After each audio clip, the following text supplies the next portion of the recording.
कल्पना कीजिए कि एक जहाज़ समुद्र में डूब जाता है।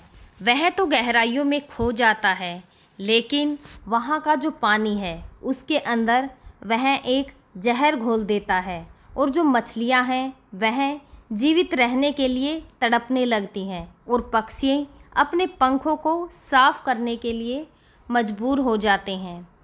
तो सोचिए कि उस समय पर जो जीव हैं उनका जीवन कितना कठिन हो जाता होगा। यह एक कहानी नहीं है बल्कि एक सच्ची घटना है जो MSC एल्सा 3 जहाज़ डूबने से इसके बहुत ही गहरे प्रभाव जो हैं वो हुए हैं।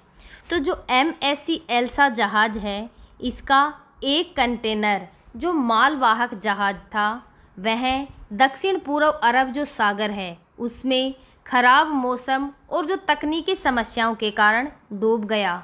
जहाज़ में बड़ी मात्रा में क्रूड ऑयल यानी कि कच्चा तेल, डीजल और जो लुब्रिकेट्स हैं, रासायनिक कंटेनर, भारी धातु युक्त जो कार्गो मौजूद था।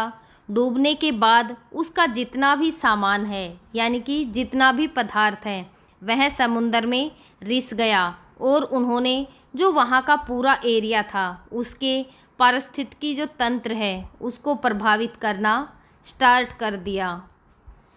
तो जो घटना है इसकी अगर तिथि और समय की बात करें तो यह जहाज़ जो है 24 मई 2025 को जो स्टेर्नर बोर्ड है उसके दाहिनी ओर झुकाव जो है उसका विकसित हो गया था, जिस कारण यह जहाज़ डूब गया। जिसके बाद जहाज़ को जो है 25 मई 2025 की सुबह करीब 7:30 बजे IST को लगभग 13 नॉटिकल जो मील है उसके दूरी पर केरल तट से जो है यह डूब गया। और जो ये जहाज़ है यानी कि जो MSC एल्सा 3 है, लिब्रेरियन जो है झंडे वाला कंटेनर शिप था जिस पर लगभग 640 से लेकर 643 जो कंटेनर हैं वो मौजूद थे, जिसमें कि 13 कंटेनर के अंदर खतरनाक सामग्री भरी हुई थी और 12 कंटेनर के अंदर कैल्शियम जो कार्बाइड है वो मौजूद था। और ईंधन जो है जहाज़ में लगभग 84.44 टन डीजल और 367.1 टन फार्मेसिंग जो ऑयल है यानी कि जो फ्यूल ऑयल है वो मौजूद था। जो चालक दल है अगर उनकी संख्या की बात करें तो संख्या 24 थी।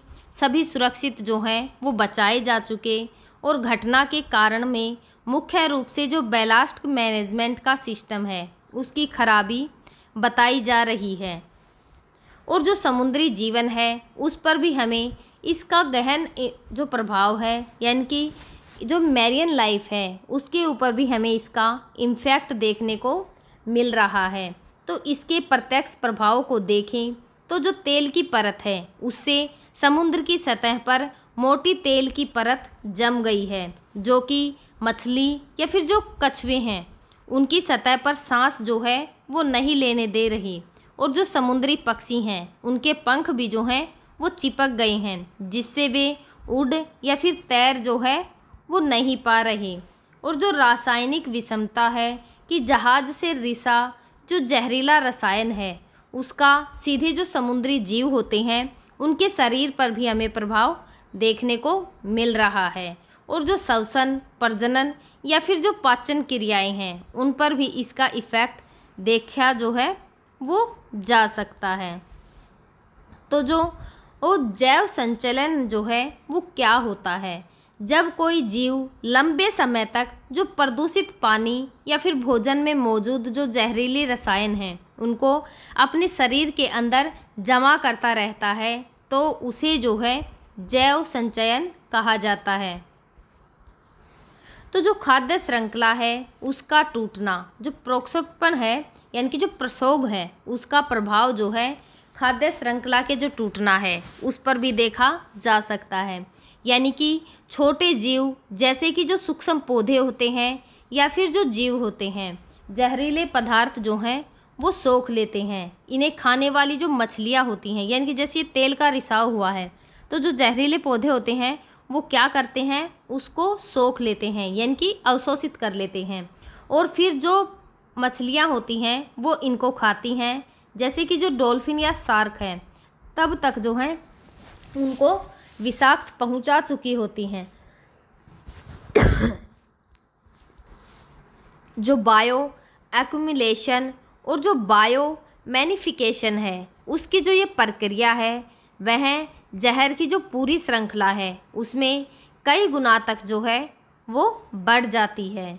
और जो बायोमैग्नेटिक फिक्शन यानी कि जो जैव आवर्धन है वो क्या होता है, तो जो जैव आवर्धन है यह जब जमा हुआ जो जहर होता है एक जीव से दूसरे जीव और फिर बड़े जीव तक जो है पहुँचते पहुँचते कई गुना बढ़ जाता है। जैसे कि जो खाद्य श्रृंखला होती है यानी कि जो छोटी मछलियाँ होती हैं उसको बड़ी मछली खाती हैं, या फिर जो छोटे कीट पतंगे होते हैं उनको मछली खाती है, फिर जो छोटी मछली है उसको बड़ी मछली खाती है।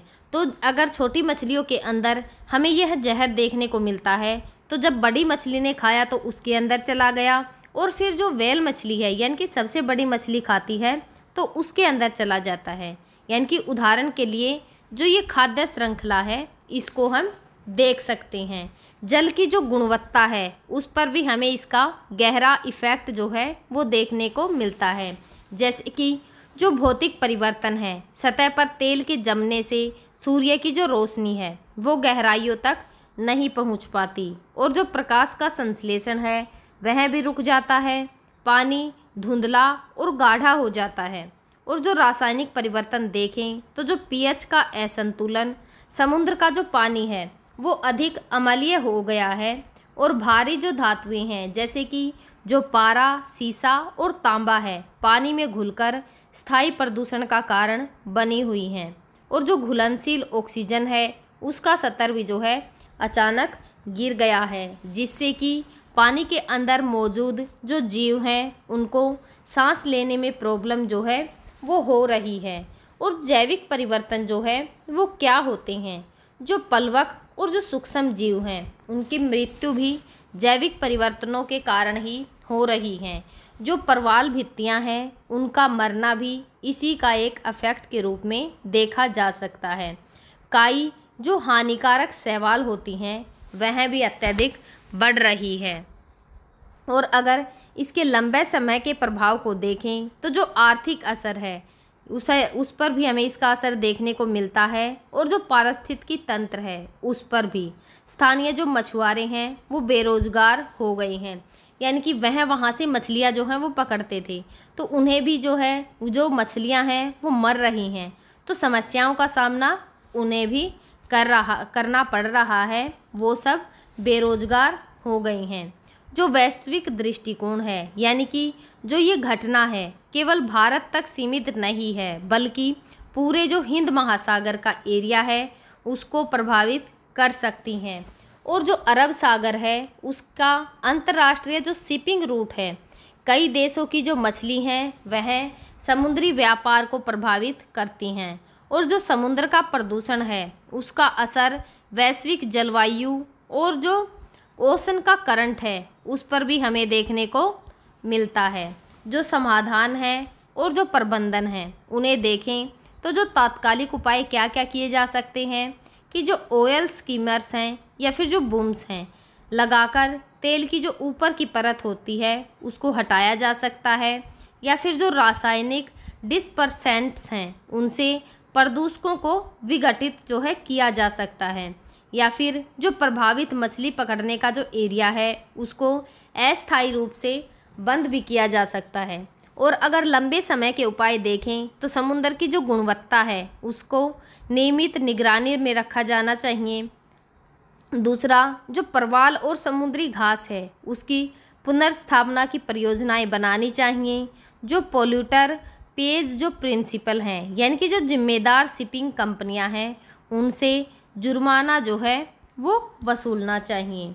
और जो नीति और जो कानून हैं यानी कि इनको लेकर क्या क्या पॉलिसी और लॉ बनाए गई हैं, तो जो IMO है यानी कि इंटरनेशनल मैरीटाइम ऑर्गेनाइजेशन जो है उसके कड़े मानक लागू करने जो हैं वो किए गए हैं। और भारतीय जो तटरक्षक बल हैं, यानी कि जो इंडियन कोस्ट गार्ड हैं और जो प्रदूषण नियंत्रण बोर्ड हैं, उनको भी और अधिक शक्तियाँ देनी चाहिए। और जो समुद्र के अंदर आपदाएं आती हैं उनसे निपटने के लिए जो इमरजेंसी रिस्पॉन्स जो मैकेनिज़्म है उसको भी तैयार करना चाहिए। जो इस पूरी न्यूज़ के अंदर हमें क्या निचोड़ मिलता है कि जो MSC एल्सा 3 जहाज़ है उसका डूबना अरब सागर की जो पारिस्थितिकी और जो मानव जीवन है दोनों के लिए एक गहरी चेतावनी है। और यह दिखाता है कि समुद्र केवल व्यापार का माध्यम नहीं है बल्कि एक जीवित जो पारिस्थितिकी तंत्र है जिसे कि बचाना हमारी जिम्मेवारी है। यदि कोई कड़े कदम न उठाए जाएं तो आने वाला जो समय है, यानी कि जो आने वाली जो दशकें हैं, उनमें समुद्री जैव विविधता और जो मानवीय जीवन है दोनों को ही गंभीर खतरे का सामना करना पड़ सकता है। तो हम जो है आगे भी आप सभी के साथ इसी प्रकार से जो करंट का इम्पोर्टेंट टॉपिक होगा आप सभी के साथ डिस्कस करते रहेंगे। तब तक आप पढ़ते रहिए, खुश रहिए। Thank you.